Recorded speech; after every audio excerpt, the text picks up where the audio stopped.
செங்காட்டுப்பட்டி கிராமத்தில் குழுமி இருக்கிற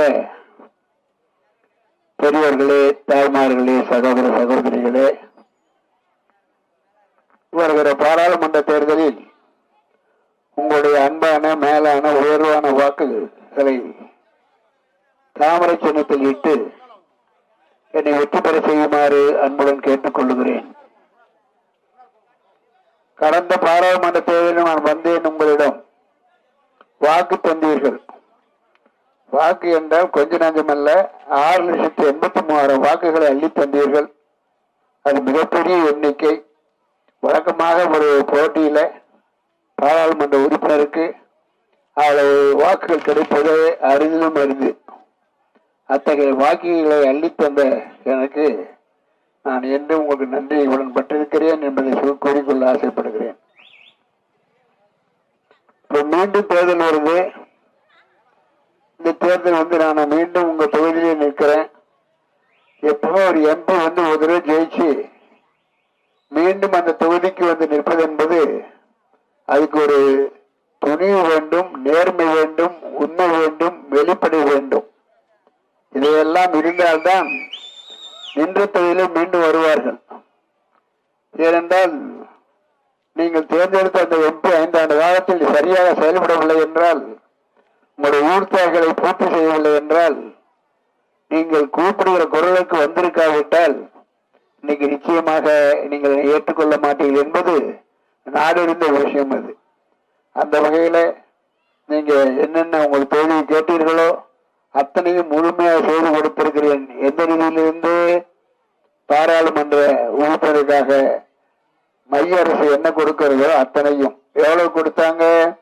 17 கோடி கொடுத்தாங்க. எத்தனை வருஷத்துக்கு? 5 வருஷத்துக்கு. அந்த 17 கோடி ரூபாயும் இன்றைக்கு 6 சட்டமன்ற தொகுதியில சரியாக ஒவ்வொரு தொகுதிக்கும் பிரித்து எடுத்து அந்தந்த ஊர்ல என்னென்ன கேட்டாங்க அப்படின்னு பார்த்து அந்த 17 கோடி ரூபாயும் ஒரு பைசா கூட மீதம் இல்லாமல் அவற்றை செய்து கொடுத்திருக்கிறேன். உதாரணமா, பெரும்பாலும் நான் பதவியேற்ற பிறகு என்னை முதலில் சந்தித்தவர்கள் யாருன்னு கேட்டீங்கன்னா, அரசாங்க பள்ளியில தலைமை ஆசிரியராக இருப்பவர்கள் தான் அதிகமாக சந்தித்தார்கள்.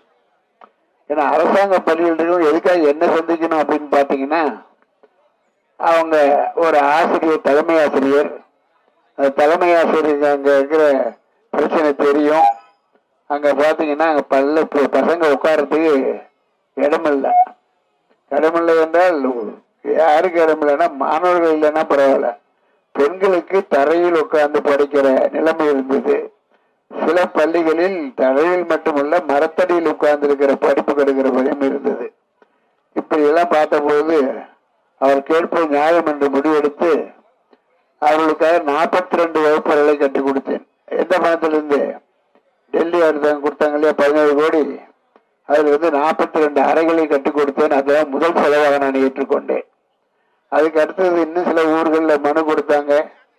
கேட்டதின் அடிப்படையில் பார்த்தா அங்க தேவை என்பது உண்மை என்று புரிந்து கொண்டேன்.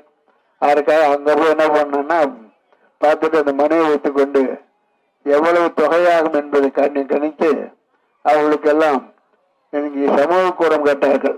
சமூக கூடம் ஒரு ஊருக்கு ஒன்று இருக்கிறது அவசியம் தான். இல்லை, நீ கூடணும், பேசணும், நல்லது கெட்டது பண்ணணும். அவர் சமூக கூடம் கேட்டார்கள், அதை செய்து கொடுத்தேன். அதே போல ரேஷன் கடை பல கடைகளில் வாடகைக்கு இருந்தாங்க, அவளை காலி பண்ண சொல்றாங்க. அதுதான் நிலைமையாக இருந்தது. ஆக ரேஷன் கடைகளையும் கட்டி கொடுத்தேன்.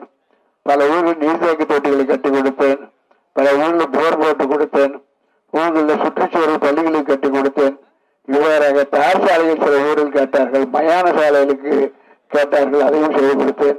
ஆக அத்தனை தொகையும் முழுமையாக ஒரு பைசா விடாமல் அத்தனையும் செலவு செய்து உங்களுக்கு செய்திருக்கிறேன் என்பதை இந்த நேரத்தில் சுட்டிக்காட்ட விரும்புகிறேன். இது அத்தனையும் நான் கொடுத்த ஒரு புத்தகம் இருக்கும். அந்த புத்தகத்துல பாத்தீங்கன்னா எல்லாருக்கும் அந்த புத்தகம் இல்லை, எங்க இல்லையே, அந்த புத்தகம் இருக்கும். இங்க புத்தகம்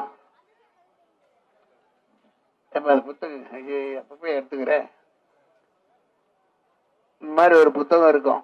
இந்த புத்தகம் எல்லா வீட்டுக்கும் வந்திருக்கும். இதுல அரசு கொடுத்த நிதி எவ்வளவு எல்லாம் கொடுத்தது எல்லாத்தையும் வந்திருக்கு. இல்லைன்னா வரும், ஒரு பாருங்க. இது ஈஸியா படிக்கலாம். படம் போட்டு குழந்தைகளுக்கு விளக்குற மாதிரி விளக்கி இருக்கிறேன். அதை பார்த்தீங்களானால் எந்தெந்த ஸ்கூலுக்கு அல்லது எந்தெந்த காலேஜுக்கு அல்லது எந்தெந்த பள்ளிக்கூடத்துக்கு அல்லது எந்தெந்த ஊருக்கு என்பது விளக்கமாக இருக்கிறது, நீர் தொட்டி எங்க அப்படின்லாம் இருக்கு. அதையெல்லாம் பார்த்துட்டீங்கன்னா உங்களுக்கு தெரியும். சரி, நம்ம பாராளுமன்ற உறுப்பினர் முறையாக திட்டமிட்டு அரசு கொடுத்த பணத்தை செலவழித்திருக்கிறார் உங்களுக்கு தெரிய வரும். அந்த வகையில் நீங்க என்னை நம்ப வேண்டிய அவசியம் இருக்கிறது. காரணம், அதை உங்களுக்கு பட்டியல் போட்டு கொடுத்துட்டேன். பெரும்பாலும் பாராளுமன்ற உறுப்பினர்லாம் போனாக வெற்றி பெற்றால் இந்த மாதிரி புத்தகம் போட்டு கொடுக்க மாட்டாங்க. அது போடுறதுக்கு ஒரு துணிவு வேணும், தெளிவு வேணும், மக்கள் நம்புற மாதிரி அவங்களுக்கு செஞ்சிருக்கணும். அப்பதான் இந்த புத்தகம்லாம் போட்டு கொடுக்க முடியும். அந்த வகையை செய்திருக்கிறேன். அதோடு கூட 2019 தேர்தலில் தனிப்பட்ட முறையில் ஒரு வாக்குறுதி கொடுத்தேன். அது என் சொந்த நிதியிலிருந்து ஒரு வாக்குறுதி கொடுத்தேன்.